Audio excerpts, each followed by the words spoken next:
Demak, assalomu alaykum hurmatli talabalar. Bugun sizlar bilan tibbiy biologiya va genetika asoslari fanidan navbatdagi mavzumiz, ya'ni irsiyatning molekulyar asoslari nomli ma'ruza matni bilan tanishamiz. Bu ma'ruza matnimizning asosiy maqsadi shundan iboratki, demak, o'tgan darsimizda takrorlab o'tganimizdek, irsiyat bu organizmdagi belgi va xususiyatlarning nasldan naslga o'tishi. Demak, mana shu nasldan naslga o'tadigan belgi va xususiyatlar qaysi mexanizmlar asosida o'tadi? Uning moddiy asosi nima? Uni ta'minlab beradigan jarayonlar nimalardan iborat va mexanizmlari nimaga asoslanganligi haqidagi ma'lumotlar bilan tanishib chiqamiz. Demak, irsiyatning moddiy asosi nima? Irsiyatning moddiy asosini biz genetikaning molekulyar genetika bo'limida tanishib chiqamiz. Demak, molekulyar genetika nima? Bu organizmlar irsiyatini, irsiylanishini va o'zgaruvchanlikning moddiy asosi, ya'ni nuklein kislotalarning tuzilishi, ularning funksiyasi hamda oqsillarning biologik sintezida molekulyar asosni nimalardan iborat ekanligini o'rganadigan soha bu molekulyar genetika bo'lib hisoblanadi. Molekulyar genetika bu genetika, biokimyo, biofizika, matematika va kibernetika fanlarining metodlariga asoslangan holatda ish yuritadi. Hamda uning asosiy o'rganish obyekti barcha tirik organizmlar hamda tirik organizmlarning hujayralarida joylashgan genlar, genlarning tuzilishi, xromosomalarning tuzilishi va ularning nasldan naslga berilish mexanizmlarini o'rganadi. Shunday qilib, mana shu genetika tarixida molekulyar genetika nimaga asoslanadi deyiladi.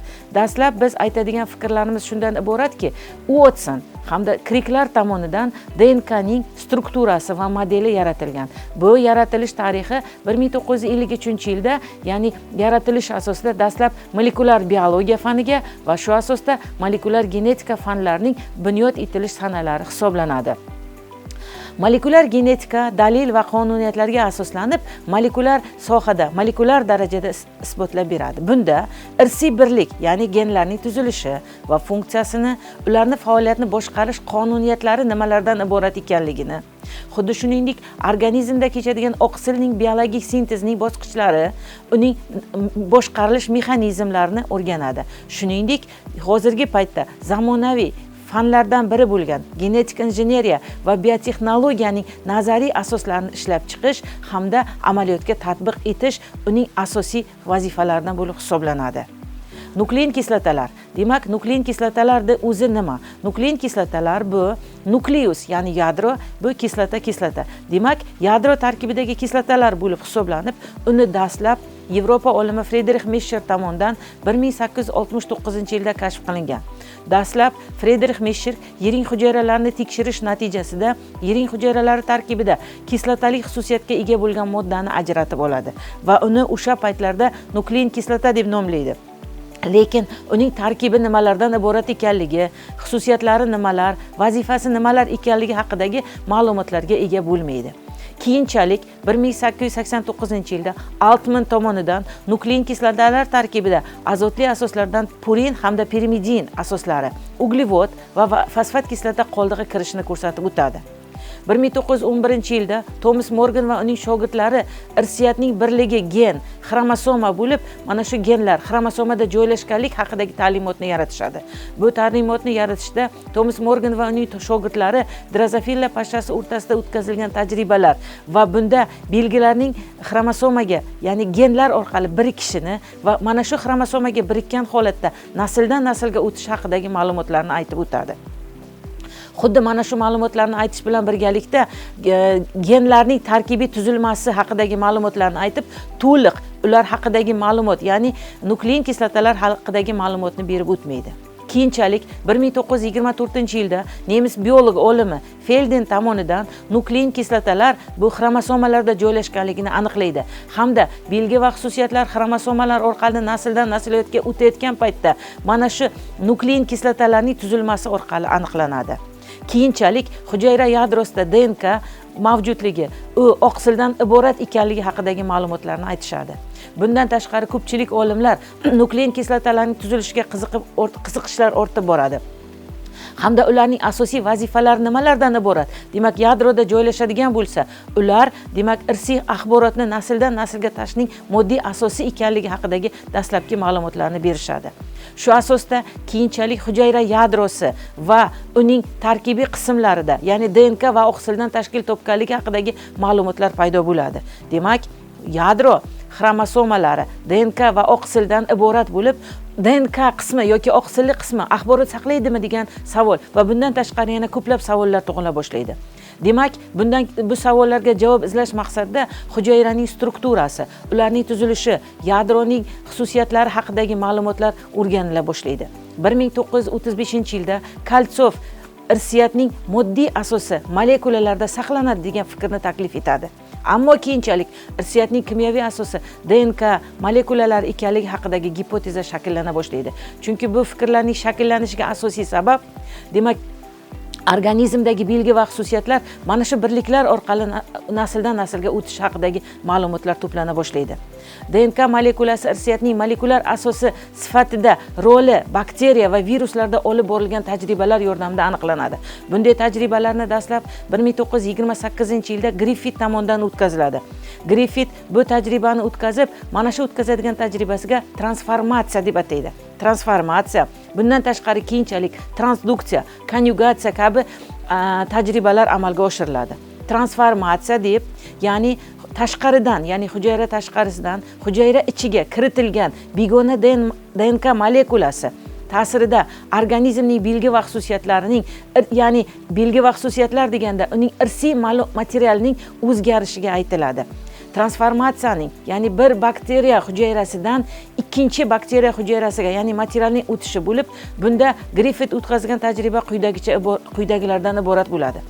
Tajriba uchun u 4 ta variantda sichqonlarda tajriba o'tkazadi.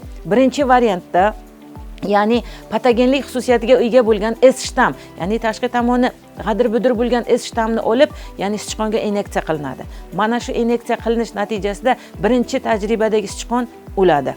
Ikkinchi tajriba esa R shtamm bo'lib, patogen, ya'ni shtamm bo'lib hisoblanadi. Bu patogenning tashqi tomonda, ya'ni uli silliqligi bilan ajralib turib, demak u mana shu R shtamm sichqonga inyeksiya qilinganda sichqon tirik qoladi. Uchinchi tajribada esa patogenlik xususiyatiga ega bo'lgan S shtammni dastlab qizdirib o'ldiriladi. Qizdirib o'ldirilganda uning tarkibidagi patogenlik xususiyati yo'qotilgandan keyin sichqonga yuborilganda sichqon tirik qoladi. Demak, ikkinchi va uchinchi variantda R shtammda hamda qizdirib o'ldirilgan S shtammdagi inyeksiya qilingan sichqon tajribalarida, demak, sichqonlar tirik qoladi va to'rtinchi tajribada dastlab qizdirib o'ldirilgan S shtammni R shtamga aralashtiriladi. R shtamga aralashtirilgandan keyin sichqonga inyeksiya qilinganda sichqon nobud bo'ladi. Buni nobud bo'lish mexanizmini o'sha paytlarda Griffith tushuntirib bera olmaydi. Tushuntirib bera olmasligi, ya'ni irsiy transformatsiyada irsiy belgi o'zgaruvchan modda, ya'ni DNK, dezoksiribonuklein kislota ekanligini tushuntirib bera olmaydi. Chunki u paytda hali hujayra haqidagi ma'lumotlar to'liq to'planmagan va irsiyatning moddiy asosi DNKda ekanligi haqidagi ma'lumotlar berilmagan edi. Bu ma'lumotlarni 1944-yilda Avery tomonidan, keyinchalik McClintonlar tomonidan amalga oshiriladi va mana shu ular o'tkazilgan tajribalar asosida 1944-yilda, demak, organizmda har qanday sharoitda qizdirib o'ldirilganda yoki boshqa holatda ham patogenlik xususiyatiga ega bo'lgan modda organizmda saqlanib, R shtammga o'tkazilganda o'zining irsiy xususiyatini mana shu nuklein kislotalar orqali ko'chirilishi va o'z xususiyatini namoyon qilish haqidagi ma'lumotlarga ega bo'ladi. Bundan tashqari transduksiya deb, ya'ni genetik materialning bir bakteriya hujayrasidan ikkinchisiga bakteriya farqlar orqali ham o'tishi aniqlanadi va mana shu fikrlar aytib o'tiladi. Va bu tajribani, transduksiya hodisasini 1952-yilda Hersh, keyinchalik Chase hamda Ledberglar hamda Shedderlar tomonidan amalga oshiriladi. Bunda hosil bo'lgan yangi fag avlodlari faqat DNKni tamg'alovchi fosforning radioaktiv izotopi R32 ga saqlanib, S35 ga, ya'ni uchramasligi, ya'ni patogenlik xususiyatiga uchramasligi aytib o'tilgan. Bunda fag, ya'ni bakteriya hujayrasiga kirayotgan paytda uning faqatgina irsiy materiali hujayra ichiga kiradi va hujayra ichiga kirgandan keyin fag orqali bakteriya hujayrasining irsiyatini o'zgartirish haqidagi ma'lumotlar aytib o'tiladi. DNKning irsiyatdagi rolini aniqlashda dastlab tajribalarda ichak bakteriyasi Escherichia coli hujayrasidan foydalaniladi. Bunda Escherichia coli hujayrasida yashovchi T2 fagidan foydalaniladi. T2 fagi 6 burchakli, ya'ni boshi va ipsimon dum qismidan iborat bo'lgan tuzilma hisoblanadi. Bakteriya hujayrasining dum qismi bilan birlashib, faqat bakteriya hujayrasiga uning irsiy materialigina o'tishi aniqlanadi. Irsiy material o'tgandan keyin bunda dastlab hujayra ichiga kirgan fagning DNKsi bakteriya hujayrasining DNKsini mayda bo'laklarga bo'lib tashlaydi. Mayda bo'laklarga bo'linganda DNK har xil kattalikdagi bo'laklarga bo'linadi. Mana suratda ham ko'rsatib qo'yilgan. Bunda DNK mana shu modda ta'sirida mayda bo'laklarga bo'linadi va bo'lingandan keyin DNKning mayda bo'laklariga ajratib tashlanishi bakteriya fagning normal ish faoliyatini buzadi. Normal ish faoliyati buzilishiga asosiy sabab bakteriya uzilgandan keyin, o'rtasidagi bog'lar uzilgandan keyin uning tarkibi ham o'zgaradi va tashqaridan kiritilgan fag bilan birikadi. Natijada keyinchalik esa hujayradan tashqariga chiqib yangi hujayralarni topadi va u hujayralarni ham shu tariqa o'zgartiradi. Bunda bakteriya fag nima? Bakteriya fag bu organizmdagi viruslarni mana shu o'zga yot organizmlar orqali nobud qilishi bo'ladi. Buni tajribalarda o'tkazilganda, ya'ni kolba o'rtasiga bakteriyalar o'ta olmaydigan filtr o'rnatiladi. Lekin filtr orqali faqatgina bakteriya faglar o'ta oladi. Ya'ni bakteriya o'ta olmaydi. Buni tamaki mozaikasida ham o'tkazilgan tajribalar orqali aniqlashimiz mumkin. Bunda mana shu bakteriya faglar, demak, kolba o'rtasiga o'rnatilgan filtrdan bemalol o'tadi va o'tgandan keyin xuddi mana shu o'tgan suyuqlik bilan aniqlash mumkin. Bunda chinni ko'l o'sha tamaki mozaikasida zararlangan barglar eziladi. Ezilgandan keyin suvga aralashtiriladi va chinni filtrdan o'tkaziladi. Chinni filtrdan o'tkazilgandan keyin esa bu mana shu o'tgan suvni sog'lom barglarga purkalganda bu o'simliklar ham mana shu kasallik bilan kasallanishi, ya'ni bular viruslarning bemalol filtrdan o'tganligi uchun mana shu viruslar bakteriya fag vazifasini bajargan deb hisoblanadi. Bunda mana shu holat transduksiyaga asos bo'lib, transduksiyaning o'zining bir necha xillari bor. Bunda umumiy transduksiya, to'liq transduksiya hamda chegaralangan transduksiya va to'liq bo'lmagan abarativ transduksiya xillaridan iborat. Umumiy transduksiyada barcha bakteriyalar, ya'ni o'tishi, zararlash xususiyatlarini namoyon qilishi bilan izohlanadi. Bundan tashqari bakteriyalarda mana shu irsiy axborotning materialning berilishida mana shu uning tarkibidagi halqa shaklidagi genofori deymiz yoki nukleofori deymiz. Ular DNKdan iborat bo'lib, undagi bakteriya hujayrasidagi barcha irsiy ma'lumotlarni kelgusi avlodlarga uzatadi. Kelgusi avlodlarga uzatilishi bakteriyalarda konjugatsiya holati bilan aniqlanib, bu ikkita bakteriya hujayrasining tutashishi, o'rtasida naycha hosil bo'lishi, naychadan biri bakteriyaning irsiy materiali ikkinchisiga o'tishi bo'lib hisoblanadi. Bakteriyalarda konjugatsiya jarayoni dastlab 1946-yilda Leydiberg va Tatumlar tomonidan aniqlanadi. Va mana shu aniqlanganda, demak, bakteriya hujayrasidagi irsiy material naycha orqali bemalol o'tadi va ikkinchi organizm, ikkinchi bakteriya hujayrasining irsiyatini o'zgartirish xarakteriga ega bo'ladi. Bunda uning barcha geni hamda genetik axboroti, irsiy axborotlari almashinadi. Shundan xulosa qilib, genetik, ya'ni gen, irsiyat va irsiylanishning molekulyar asoslari, genetik birligi, ya'ni moddiy asosi mana shu nuklein kislotalardan iborat ekanligi aniqlandi. Gen DNKning bir bo'lagi bo'lib, u ketma-ket joylashgan nukleotidlardan iborat bo'ladi. DNKda gen tarkibidagi nukleotidlar triplitlar tarzida foydalanadi va mana shu triplitlar kodogenlar deb ataladi. DNKdan transkripsiya hisobiga informatsion RNK ko'chirilgan triplitlar kodonlar yoki bo'lmasam genlar ham deb ataladi. Mana shu orqali oqsilning biologik sintezi amalga oshadi. Bundan tashqari prokariot va eukariot organizm genlarining strukturaviy farqlari ham mavjud bo'ladi. Bizga ma'lumki, prokariotlar bu ularda shakllangan yadro bo'lmagan, faqatgina ularning irsiy materialni, ya'ni yadro vazifasini halqa shaklidagi genofor yoki nukleofor bajarib, ular ham DNK yoki RNK dan iborat ekanligi aniqlangan. Mana shu DNK yoki RNK dan iboratligiga qarab, ular RNK saqlovchi va DNK saqlovchi organizmlarga bo'linadi. Prokariotlarda gen strukturasi yaxlit bo'lib, ularning genlari axboroti uzluksiz kodlangan yaxlit genlardan iborat bo'ladi va yaxlit genlar deb ataladi. Evkaryotlarning genlari esa strukturaviy qismlardan iborat bo'lganligi sababli ham ular alohida genlar deb ataladi. Evkaryot gen strukturaviy va funksional jihatdan ikkita qismdan iborat bo'ladi. U ekzonlar hamda intronlardan. Ekzon, ya'ni genetik kodga ega bo'lgan nukleotidlar organizmda ekzonlar deb atalsa, genetik kodga ega bo'lmagan nukleotidlar esa intronlar deb ataladi. Ekzon hamda intronlar, ya'ni ularning fragmentlari bo'lib, ular genda ketma-ket holatda joylashganligi bilan aniqlanadi. Evkaryot organizmlarning genlarining 90% ga yaqini xromosomalarda joylashgan bo'lsa, qolgan 10% qismi esa sitoplazmada hamda uning organoidlarida, ya'ni plazmidada, episomada mana gen shaklda joylashganligi bilan aniqlanadi.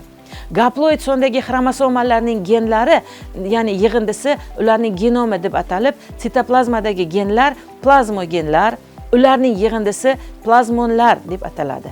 Xromosomadagi genlar orqali organizmlarning belgilari irsilanish xarakteriga, ya'ni nasldan naslga o'tadi. Yadroviy yoki xromosomaviy irsilanish deb ataladi. Sitoplazma organoidlarda joylashgan mitoxondriyalar, plastidalar orqali, ya'ni plazmogenlar orqali belgilarning irsilanishi esa sitoplazmatik yoki bo'lmasam xromosomalardan tashqari holatdagi irsilanish deb ataladi.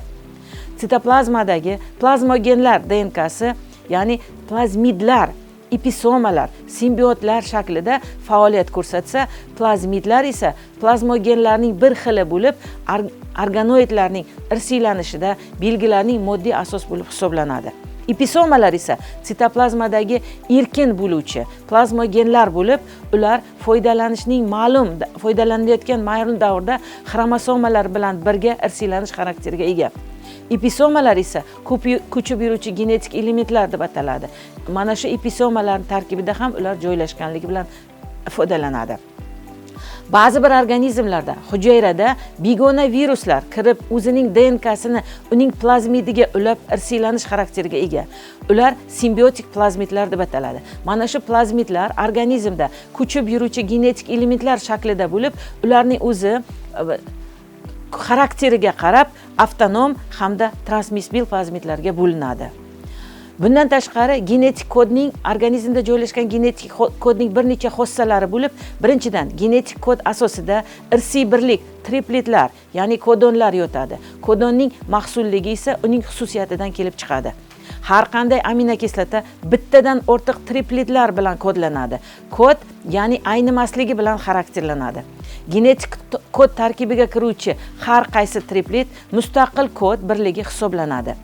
Genetik kodondagi adenin, uratil, guanin tripleti bu start kodon bo'lib hisoblanib, u sintezida informatsion erinkaning shu qismidan boshlanadi. Qachonki oqsilning biologik sintezi boshlanayotgan paytda adenin, uratil, guanin tripleti keladigan bo'lsa, ya'ni bu bitta kodon organizmdagi sintez jarayonini boshlaydi. Bundan tashqari genetik kodonda yana shunday kodonlar borki, bular terminatorlar yoki bo'lmasam stop kodonlar deb atalib, ular uratil adenin guanin, uratil adenin adenin, uratil guanin adenin tripletlari qisqa nom bilan terminator kodonlar hisoblanadi. Bu mana shu aytib o'tgan kodonlarimiz, ya'ni turli kombinatsiyalar orqali kodonlar hosil qilishi, ya'ni barcha tirik organizmlar uchun universal hisoblanadi. Bundan tashqari genetik kodning asosiy xossalarini aniqlashda 1961-yilda Crick hamda Bedimanlarning genetik tajribalarida aniqlab isbotlab berishadi. Uning mohiyatini esa, ya'ni aminokislotalarni kodlash sirlarini keyinchalik Nerenberg tomonidan, Achava tomonidan, Koranalar tomonidan tajribalar orqali isbotlab berildi. Oqsillar biosintezining va uning bosqichlarini ham xuddi mana shundan keyin isbotlab berildi. Bunda aminokislotalar faolligining oshishi, initiatsiya, polipeptid zanjiri sintezining boshlanishi bo'lsa, elongatsiya hosil bo'layotgan polipeptid zanjirining uzunlashishi va terminatsiya polipeptid zanjirining hosil bo'lishining tugashi, ya'ni oqsil sintezining yakunlanishi bilan boshlanadi. Yuqoridagi aytilgan ma'lumotlarimiz barchasi organizmda kechadigan oqsillarning tuzilishi hamda mana shu oqsilning sintezi ham organizm irsiyatining moddiy asosi bo'lib hisoblanadi. Bu asos organizmdagi, ya'ni belgilarning irsilanishida asosiy mohiyat mana shu nuklein kislotalardan iborat ekanligi haqidagi ma'lumot aytib o'tildi. Xulosa qilib aytadigan bo'lsak, barcha organizmlarning hujayralarida uchraydigan nuklein kislotalar irsiyatning moddiy birligi hisoblanadi. E'tiboringiz uchun rahmat.